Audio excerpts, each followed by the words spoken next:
नमस्कार मित्रांनो, आज आपल्याला रिकॉन्स्टिट्यूशन ऑफ पार्टनरशिप यामधला ॲडमिशन ऑफ पार्टनर्स यातला इलिस्ट्रेशन नंबर 7 आहे. हा प्रॉब्लेम इतर प्रॉब्लेमपेक्षा थोडासा वेगळा प्रॉब्लेम आहे. यामध्ये कॅपिटल ॲडजस्टमेंट थोड्या वेगळ्या पद्धतीने करायची आहे. ते कशा पद्धतीने नेमकी करायची आहे हे आपण आज पाहू. लक्ष द्या. प्रॉब्लेममध्ये या ठिकाणी दिलेले लॅबिलिटीज आहेत, जुन्या ॲसेट्स आहेत. यावरून आपल्याला नवीन बॅलन्स शीट तयार करायची. आपल्याला prepare revaluation account, partners capital account and balance sheet after Alia's admission, म्हणजे नवीन पार्टनरने ॲडमिशन घेतल्यानंतरची आपल्याला एक बॅलन्स शीट तयार करायची आहे. ही सगळी माहिती आपल्याला या ठिकाणी दिलेली आहे. तर या आपण कशा पद्धतीनं हा प्रॉब्लेम सॉल्व्ह करता येईल हे पाहू. सुरुवातीला ज्या गोष्टी आपण कॅपिटल बॅलन्सेस वगैरे सगळं आपण लिहून घेऊ. कॅपिटल बॅलन्सेस सुरुवातीला या ठिकाणी क्रेडिटर्स आहे. क्रेडिटर्सशी संबंधित कुठली ॲडजस्टमेंट आहे का पाहून घ्या. क्रेडिटर्सशी संबंधित कुठली ॲडजस्टमेंट जर नसेल तर आधी क्रेडिटर जशाच तसा लॅबिलिटी बाजूला या ठिकाणी घेऊन टाका. क्रेडिटर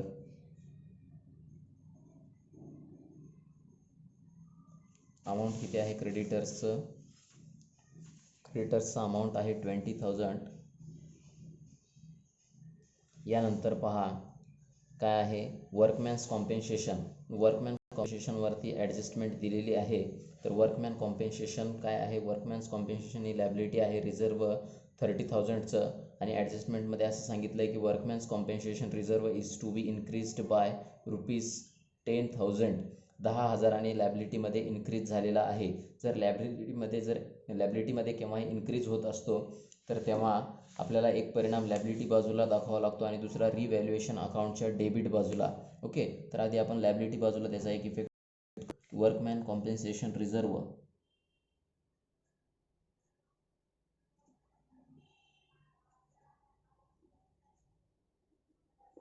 वर्कमॅन कॉम्पेन्सेशन रिझर्व 30,000 आहे आधीचं. यामध्ये प्लस करा इन्क्रीज झालेलं आहे 10,000ने, असं टोटल ही लॅबिलिटी झाली आता 40,000ची. ओके, तर या इन्क्रीज झालेल्या 10,000चा दुसरा इफेक्ट होईल अकाउंटच्या डेबिट बाजूला. वर्कमॅन्स कॉम्पेन्सेशन या ठिकाणी टू वर्कमॅन कॉम्पेन्सेशन हे 10,000. ओके, यानंतर ही 4थ्या नंबरची ॲडजस्टमेंट आपण पूर्ण केलेली आहे. त्यानंतर काय, जनरल रिझर्व आहे. जनरल रिझर्व हे जुन्या 2 पार्टनर्सला वाटून द्यावं लागेल. त्यानंतर कॅपिटल बॅलन्सेस दिलेत, तर आधी कॅपिटल बॅलन्सेस लिहून टाका. पार्टनर्स कॅपिटल अकाउंटच्या क्रेडिट बाजूला ही क्रेडिट बाजू आहे, ही डेबिट बाजू आहे. तर क्रेडिट बाजूला या ठिकाणी बाय बॅलन्स ब्रॉड डाऊन किती दिलेलं आहे यांचं कॅपिटल? भावेशचं आहे 32,000. त्यानंतर चंद्राचं कॅपिटल आहे 28,000. आलियाचं कॅपिटल अजून दिलेलं नाही. त्यानंतर जनरल रिझर्व हा काय करायचा? जनरल रिझर्व ओल्ड रेशोप्रमाणे जुन्या 2 पार्टनर्सला हा या ठिकाणी त्यांचा ओल्ड रेशो दिलेला आहे, याप्रमाणे त्यांना द्यायचं. जनरल रिझर्व आहे 24,000. 3:1 या रेशोने त्यांना दोघांना वाटून द्यायचं. तर ते कॅल्क्युलेट करून पहा की तर हे कुठल्या पद्धतीने त्यांना जनरल रिझर्व येईल. Bye general reserve. ओके, तर किती जनरल रिझर्व येईल यांना? 18,000 आणि 6,000 अशा पद्धतीने यांना कॅल्क्युलेट केल्यानंतर जनरल रिझर्व मिळेल. यानंतर आपली लॅबिलिटी बाजू पूर्ण झालेली आहे. आता आपल्याला ॲसेट बाजूच्या ज्या गोष्टी ज्यांच्या ॲडजस्टमेंटशी संबंधित नाहीत अशा गोष्टी आपल्याला लिहून घ्यायच्या. जसं की बँक अकाउंटशी संबंधित कुठलीही गोष्ट या ठिकाणी आपल्याला ॲडजस्टमेंट दिसत नाही, म्हणून बँक अकाउंट आपण ॲसेट बाजूला डायरेक्ट घेऊ शकतो. बँक किती आहे? 20,000चं बँक बॅलन्स दिलेलं आहे. त्यानंतर डेटर आहे आणि डेटरशी संबंधित कुठली ॲडजस्टमेंट या ठिकाणी दिलेली नाही. बॅड डेप्टची ॲडजस्टमेंट आहे पण ती या ठिकाणी काही संबंधित नाही. ओके, तर ती आहे 13,000चे डेटर्स होते. लेस प्रोव्हिजन 1,000 केल्यानंतर 12,000चे शिल्लक आहेत. जशाच तसे डेटर्स 12,000 रुपये घेतले तरी चालतील. डेटर्स 12,000चे. यानंतर बिल्स रिसिवेबल आहे, ज्यावरती कुठलीही ॲडजस्टमेंट या ठिकाणी दिलेली दिसत नाही, म्हणून बिल्स रिसिवेबल जशाच तसा या ठिकाणी आपण ॲसेट बाजूला घेऊ शकतो. बिल्स रिसिवेबल ही आपली ॲसेट आहे.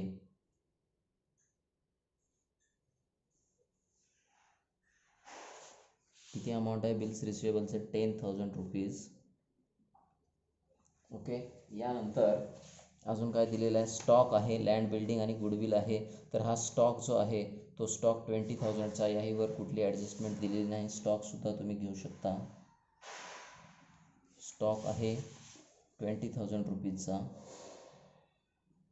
त्यानंतर लँड अँड बिल्डिंग दिलेलं आहे. लँड बिल्डिंगवरती कुठली ॲडजस्टमेंट आहे का पाहून घ्या. लँड बिल्डिंगवरती ॲडजस्टमेंट या ठिकाणी दिलेली आहे. Adjustment number 3, the market value of land and building be taken as ₹40,000. 40,000 रुपयाचं मार्केट व्हॅल्यू दिलेलं आहे. लँड बिल्डिंगचं ओरिजिनल व्हॅल्यू आहे 30,000, या ठिकाणी 30,000 आणि आत्ता मार्केट व्हॅल्यू 40,000 आहे, म्हणजे 10,000 आणि यामध्ये इन्क्रीज झालेला दिसतोय. ओके. तर या ठिकाणी आपल्याला ॲसेट बाजूला एक परिणाम, दुसरा परिणाम होईल रिव्हॅल्युएशन अकाउंटच्या क्रेडिट बाजूला. लँड अँड बिल्डिंग किती रुपयाची ओल्ड जुनी होती? 30,000ची. मार्केट व्हॅल्यू 10,000ने वाढली, याला म्हणायचं appreciation.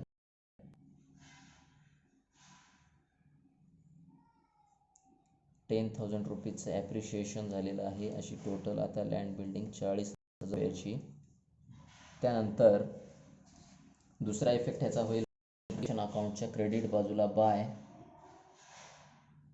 Land and building 10,000. Okay. दुसरा परिणाम केला. तर यानंतर फक्त आपलं गुडविल राहिलेलं आहे. गुडविलशी संबंधित कुठली ॲडजस्टमेंट दिलेली आहे का? हे फर्मचं जुनं गुडविल आहे, याबद्दल कुठलीही ॲडजस्टमेंट आपल्याला दिलेली नाही. एकतर रिटेन केलं जातं किंवा ओल्ड पार्टनर्सला हे डिस्ट्रीब्यूट करून दिलं जातं. कुठलीही ॲडजस्टमेंट दिलेली नाही, म्हणून आपण हे जे गुडविल या ठिकाणी दिले गुडविलला आपण जुन्या 2 पार्टनर्सला डिस्ट्रीब्यूट करून दिलं पाहिजे. म्हणून आता 42,000 त्यांचा जो ओल्ड रेशो आहे 3:1 या रेशोनुसार त्यांना डिस्ट्रीब्यूट करून द्यायचं. तर या रेशोनुसार जेव्हा डिस्ट्रीब्यूट आपण करतो, तर पार्टनर्स कॅपिटल अकाउंटच्या डेबिट बाजूला टू गुडविल अकाउंट नावाने द्या. या ठिकाणी 31,500 येईल आणि चंद्राला येईल. चंद्राचा शेअर आहे 1, त्यासाठी 10,500 येईल. आलियाला काही येणार नाही. यानंतर हे आता आपली लॅबिलिटी बाजू आणि ॲसेट बाजू ह्या दोन्ही गोष्टी पूर्ण झालेल्या आहेत. आता आपण ॲडजस्टमेंट ज्या शिल्लक राहिल्यात त्या ॲडजस्टमेंट आपण पाहून घेऊ. तर या ॲडजस्टमेंटमध्ये पहिली ॲडजस्टमेंट आहे की Alia shawl bring ₹20,000 for her share of goodwill and necessary amount for her share of capital in cash. आलियाचं गुडविल दिलेलं आहे, पण काय दिलेलं नाही? कॅपिटल या ठिकाणी त्यांनी दिलेलं नाही कुठलंही, म्हणून आपण कॅपिटल ॲडजस्टमेंट केल्याच्या नंतर आलियाने किती कॅपिटल आणलं किंवा आणायला पाहिजे हे आपल्याला त्या ठिकाणी पाहायचं आहे. ओके. तर त्यासाठी आधी 20,000 रुपये कॅशमध्ये गुडविल आणलेलं आहे. तर गुडविल कॅशमध्ये जर गुडविल आला असेल तर कॅश अकाउंटच्या डेबिटला एकदा एंट्री होते. त्याआधी कॅश अकाउंटचं बॅलन्स आहे का? तर कॅश अकाउंटचं बॅलन्स आपल्याला काही दिलेलं या ठिकाणी नाही, म्हणून या ठिकाणी कॅश अकाउंटच्या डेबिटला फक्त गुडविलचं अमाऊंट येईल. टू गुडविल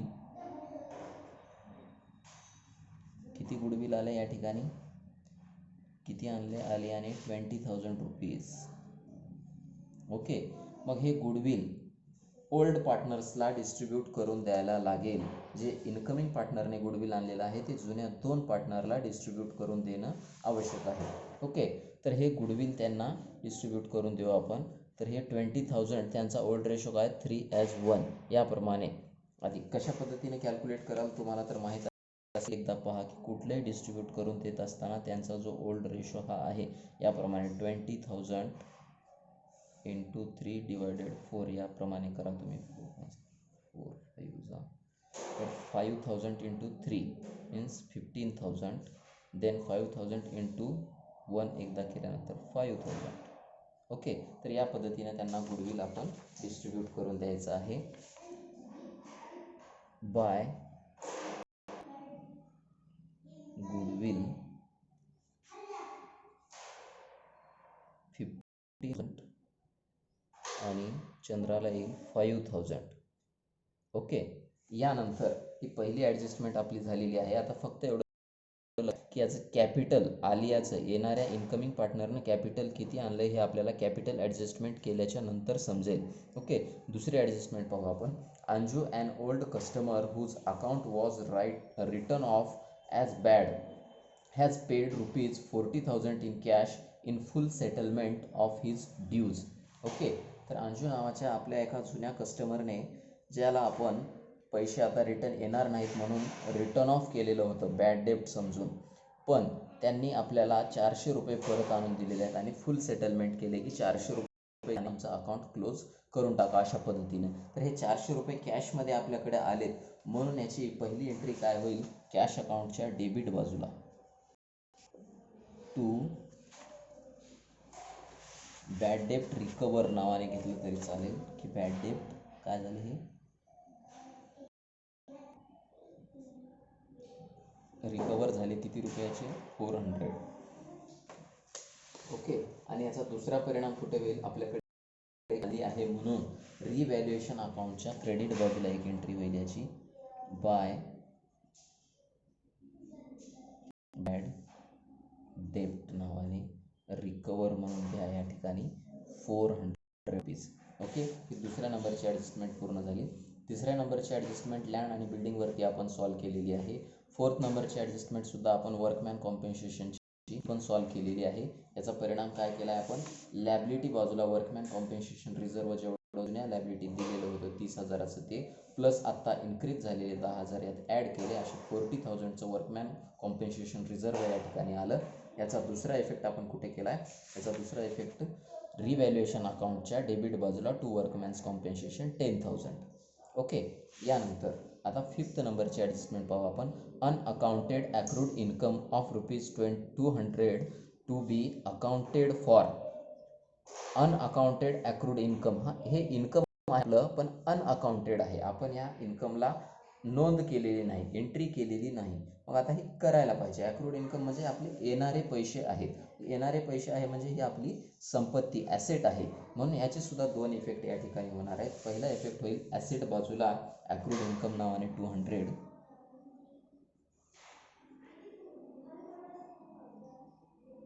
या ठिकाणी ₹200. दुसरा इफेक्ट होईल याचा रिव्हॅल्युएशन अकाउंटच्या क्रेडिट बाजूला bye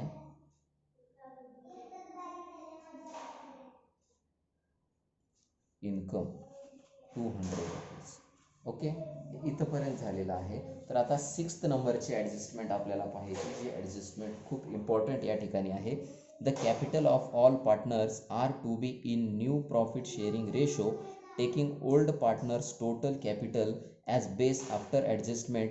actual cash is to be paid off or brought in by the partners for adjusting their capital accounts. यात आपल्याला कॅपिटल प्रोपोर्शनेट कॅपिटल काढावं लागेल, न्यू रेशो काढावा लागेल, त्यानंतर प्रोपोर्शनेट कॅपिटल काढावं लागेल, त्यानंतर आपल्याला जुन्या दोन पार्टनरचं आणि त्याच्या आधारावरून नवीन येणाऱ्या पार्टनरचं कॅपिटल समजेल.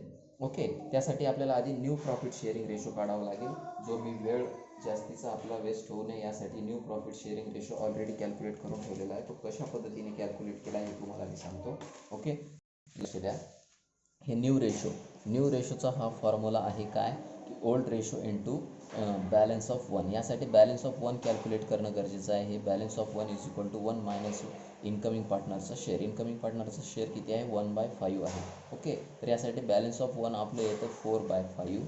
त्यानंतर आता जो आपला पहिला पार्टनर कोण आहे, त्याचं काय नाव आहे आपला भावेश. तर भावेशचा ओल्ड रेशो काय 3/4 आणि चंद्राचा 1/4. तर या पद्धतीने बॅलन्स ऑफ 1 आपलं 4/5 होतं.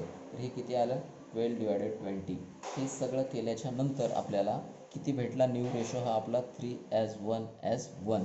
ओके, तर हा आपल्याला न्यू रेशो या ठिकाणी भेटलेला आहे. न्यू रेशोप्रमाणे आपल्याला यांना नवीन पार्टनरचं तिघांचंही कॅपिटल कॅल्क्युलेट करायला हेल्प होणार आहे. तर न्यू रेशो या ठिकाणी आपण लिहून घेऊ आधी. न्यू रेशो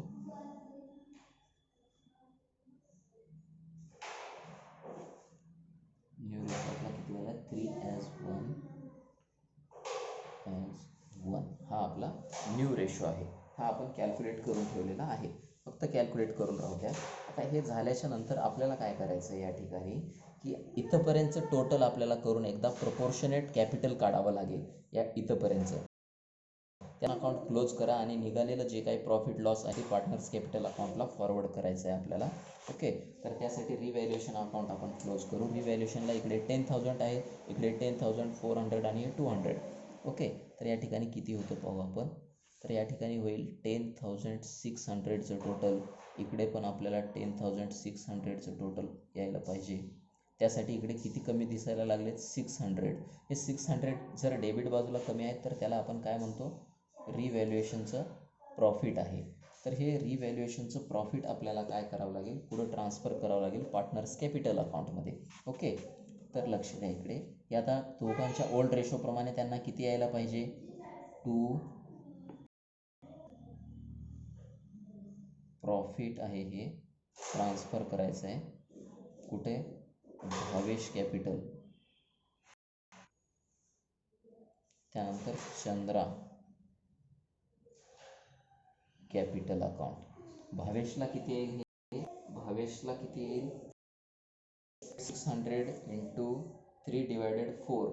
तर भावेशसाठी हे येईल 450, 450 आणि चंद्राला किती येईल 150. अशा पद्धतीनं मग हे लगेच आपल्याला फॉरवर्ड कुठं करायचं आहे, पार्टनर्स कॅपिटल अकाउंटच्या क्रेडिट बाजूला बाय रिव्हॅल्युएशन प्रॉफिट 450 आणि 150 अशा पद्धतीनं. मग इथंपर्यंतचं आपल्याला टोटल करायचं आहे, इथंपर्यंतचं. आणि ह्या टोटलच्या नंतर आपल्याला काय करायचं आहे, प्रपोर्शनेट एक कॅपिटल निघेल या ठिकाणी निघालेलं बॅलन्स. मग त्यानंतर आपल्याला परत एकदा कॅपिटल कॅल्क्युलेट करावं लागेल आणि परत एकदा टोटल करावी लागेल. हे कशा पद्धतीनं करायचं सांगतो, लक्ष द्या. इथंपर्यंतचं टोटल आपण करू. तर यासाठी भावेशचं टोटल येईल इथंपर्यंतचं 65,450. पेन्सिलचा वापर या ठिकाणी करावा लागेल कारण खोडून आपल्याला परत एकदा टोटल करायचं आहे. आणि चंद्राचं टोटल येईल या ठिकाणी 3,150. ओके, तर आता या ठिकाणी इकडे पण आपल्याला एवढंच टोटल आणण्यासाठी किती बॅलन्स निघेल पाहू आपण. तर या ठिकाणी किती कमी आहे, तर डायरेक्ट आपण करू. मग या ठिकाणी लिहित बसण्यापेक्षा की 65,450 मधून 31,500 मायनस करायचे. कितीमधून, 65,450 मधून मायनस करायचे आहेत आपल्याला 31,000. यातून लेस करायचे आहेत आपल्याला इकडचे 500. हे लेस केल्यानंतर आपल्याला किती अमाऊंट मिळेल या ठिकाणी, 33,950. ओके, आणि असंच या पद्धतीने इकडे पण करा. मग इथं किती कमी पडायला लागलेत आपल्याला, 33,950. आणि ह्या 39,150 मधून 10,500 मायनस करायचे आहेत आपल्याला. यातून 10,500, 10,500 मायनस केल्यावर या ठिकाणी किती राहतील शिल्लक, 28,650. 28,650. तर इथं किती कमी पडणार, मग टोटल आपल्याला एवढीच करायची असेल तर 28,650. ओके, तर त्यानंतर आपल्याला या ठिकाणी येईल 65,450 आणि इकडे येईल 39,150. ओके, यानंतर पहा हे दोन्ही कॅपिटल बॅलन्स निघालेले आहेत या ठिकाणी 33,000 आणि 28,650. ह्या दोघांचं टोटल किती होते, ह्या दोघांचं टोटल होते 33,950 आणि किती होते 28,650. तर ह्या दोघांचं मिळून किती,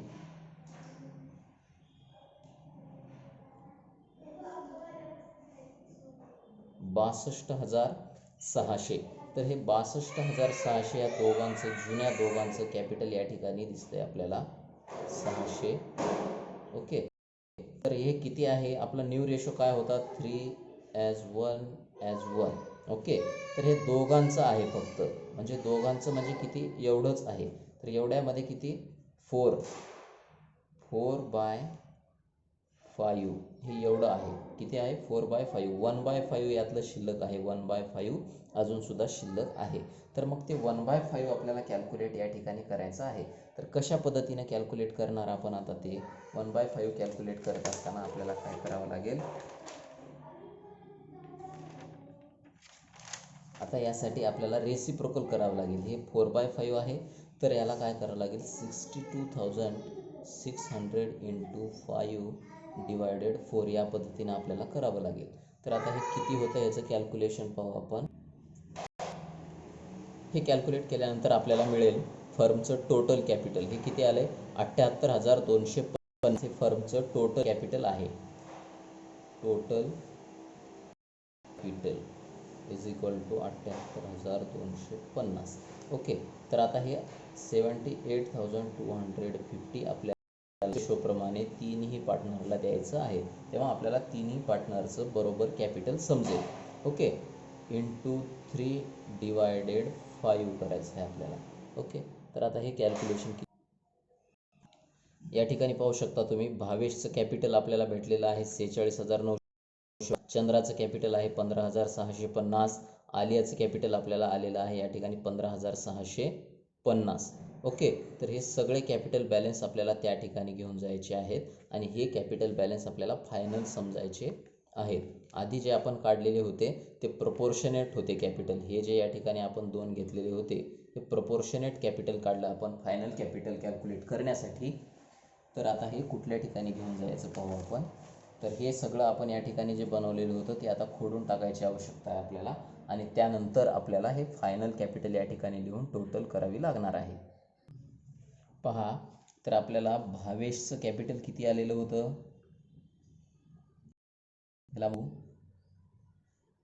बॅलन्स कॅरीड डाऊन. ओके. तर भावेशचं कॅल्क्युलेट केल्यानंतर आपल्याला किती भेटलं होतं? 46,950. ओके.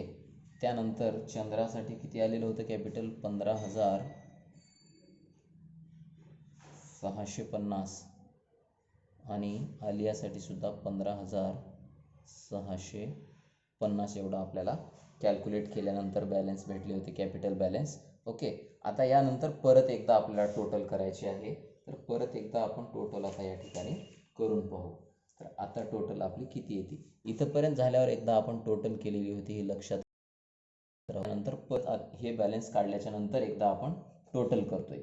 तर आता टोटल करत असताना आधी भावेशचं टोटल करू आपण. तर भावेशचं अकाउंट क्लोज करत असताना आपल्याला कुठली बाजूची अमाऊंट मोठी आहे हे पाहणं आधी आवश्यक आहे. तर या बाजूची आपली टोटल किती व्हायला लागली होती आधी? तर या बाजूची आपल्याकडे 65,000 रुपयेच्या आसपास टोटल होती आणि इकडे आता अमाऊंट मोठं दिसायला लागले आपल्याला. म्हणजे या ठिकाणी अमाऊंट कमी आहे, या ठिकाणी अमाऊंट जास्तीचं आहे. तर इकडची टोटल मोठी आहे. या ठिकाणी किती व्हायला पाहिजे? टोटल 78,450. 78,450 आणि इकडे पण आपल्याला किती घ्यायला पाहिजे? 78,450. तर या ठिकाणी किती कमी पडायला लागले ते पाहू आपण. तर या ठिकाणी किती कमी आहे अमाऊंट? एकदा मायनस करून पहा इकडचं टोटल करून. तर किती अमाऊंट कमी पडत आहे आपल्याला या ठिकाणी? 13,000 रुपयाचं. ओके. तर हे अमाऊंट लक्षात असू द्या, 13,000 रुपये. तर मग याला आपण काय बनवू या ठिकाणी? By cash account. हे सगळं आपल्याला कॅश अकाउंटला द्यायला सांगितलं आहे. ॲडजस्टमेंट नंबर 1 मध्ये आणि ॲडजस्टमेंट नंबर 6 मध्ये आपल्याला याबद्दलची actual cash is to be paid off brought in by the partners of accounts या ठिकाणी आपल्याला सांगितलेलं आहे. तर हे आपण या ठिकाणी द्यायला पाहिजे आणि हे कुठे घेऊन जायला पाहिजे आपण? अकाउंटच्या कुठल्या बाजूला? डेबिट बाजूला. कॅश अकाउंट आपण बनवलेलं आहे या ठिकाणी. तर कॅश अकाउंटच्या डेबिट बाजूला या ठिकाणी लिहा टू भावेश कॅपिटल अकाउंट. 13,000चं बॅलन्स निघालेलं आहे भावेशचं, ते आपण कॅश अकाउंटला फॉरवर्ड केलं आहे. आता आपण भावेशचं अकाउंट क्लोज झालेलं आहे. आता करूयात आपण चंद्राचं कॅपिटल अकाउंट क्लोज करू आपण, त्यानंतर आलियाचं. ओके. तर आता चंद्राचं कुठल्या बाजूचं अमाऊंट मोठं दिसतंय? या ठिकाणी अमाऊंट जास्त आपल्याला दिसते. तर इकडची टोटल किती हजाराची झालेली आहे याची? टोटल पहा परत एकदा आधी पण आपण केलेली होती 39,150. किती? 39,150. इकडे पण आपल्याला किती व्हायला पाहिजे टोटल? 39,150ची. ओके, तर 39,150ची टोटल येण्यासाठी इकडे किती अमाऊंट कमी पडायला लागले ते पाहू आपण. तर या ठिकाणी सुद्धा आपल्याला किती हजार कमी पडायला लागले? 13,000 रुपयाचं अमाऊंट या ठिकाणी कमी पडते. कॅल्क्युलेट करून पहा तुम्ही. तर ह्याला म्हणायचं आपण टू कॅश अकाउंट. हे सुद्धा कॅश अकाउंट म्हणायचं. आणि कॅश अकाउंटच्या क्रेडिट बाजूला हे काय? चंद्राचं कॅपिटल या पद्धतीने या ठिकाणी लिहून टाका. By Chandra's capital account. किती? 13,000 रुपये. त्यानंतर आता शेवटचं आपला पार्टनरचं टोटल करणं राहिलेलं आहे आपलं. तर या ठिकाणी काय? इकडेच 15,000ची टोटल आहे, 15,650. इकडे कसलंच काही नाही म्हणून या ठिकाणी किती कमी? पूर्ण 15,650 हे आजच्या नवीन येणाऱ्या पार्टनरला ॲडमिशन करते वेळेस एवढं कॅपिटल बॅलन्स आवश्यक आहे. ओके, तर हे किती निघालेलं आहे? आलियाचं कॅपिटल 15,650. मग हे कुठं जाईल? पार्टनर्स कॅपिटल कॅश अकाउंटच्या डे बाजूला या ठिकाणी टू आलियाज कॅपिटल अकाउंट नावाने 15,650 रुपये. आता यानंतर आपण क्लोज करू शकतो. आता आपण काय करायचं? हे तर पार्टनर्स कॅपिटल अकाउंट क्लोज झालेलं आहे आपलं व्यवस्थितपणे. आणि आता क्लोज काय करायचं आपल्याला? कॅश अकाउंट, त्यानंतर बॅलन्स शीट. ओके, तर कॅश अकाउंट ती बॅलन्स निघते ते आपल्याला बॅलन्स शीटला पुढं फॉरवर्ड करावं लागेल. कॅश अकाउंटचं टोटल केल्याच्या नंतर कॅश अकाउंटच्या क्रेडिट बाजूला या ठिकाणी आपल्याला बॅलन्स कमी पडताना दिसतंय. तर हे क्रेडिट बॅलन्स म्हणजे बाय बॅलन्स कॅरीड. आणि हे कुठं जाणार? इथून पुढं ॲसेट्स बाजूला जाईल. हे कमी पडायला लागले 36,050 रुपये. तर हे 36,050 ॲसेट बाजूला घेऊन टाका कॅश नावाने. कॅश 36,050. तर आता आपण बॅलन्स शीटचं पण टोटल करू. बॅलन्स शीटला आपल्याला काय आणायचं राहिलं? या ठिकाणचं जे कॅपिटल या ठिकाणी कॅपिटल बॅलन्स आलेले होते कोणाचे? तिन्ही पार्टनरचे. ते कॅपिटल या ठिकाणी लिहायचं राहिले. ते कॅपिटल लिहून घेऊ आपण. कॅपिटल आधी लिहू भावेश. किती आहे भावेशचं? 46,950. 46,950. त्यानंतर 15,650 कोणाचं? चंद्रा. चंद्राचं आहे 15,650. आणि आलियाचं किती आलेलं होतं? आलिया कॅपिटल आहे 15,650. सेम आहे या दोघांचं. आता यानंतर आपण बॅलन्स शीटची सुद्धा टोटल करायची आहे. तर बॅलन्स शीटचं टोटल किती येतं पाहू आपण. ओके, बॅलन्स शीटची टोटल करून पहा आता किती येईल. तर पहा, लॅबिलिटी बाजूची टोटल येत आहे 1,38,250. कॅल्क्युलेट करून पहा. यानंतर ॲसेट बाजूची 20,000, 30, 40, 50,000, 1,30,000, 1,30,000 आणि हे 6, 1,36,000, 36,000 आणि हे 2, 1,38,000, 1,38,000, 200 आणि हे 50, 1,38,250. अशा पद्धतीनं हा प्रॉब्लेम या ठिकाणी टॅली झालेला आहे. ओके, आशा करतो की आपल्या सर्वांना ही पद्धत समजली असेल. थँक्यू.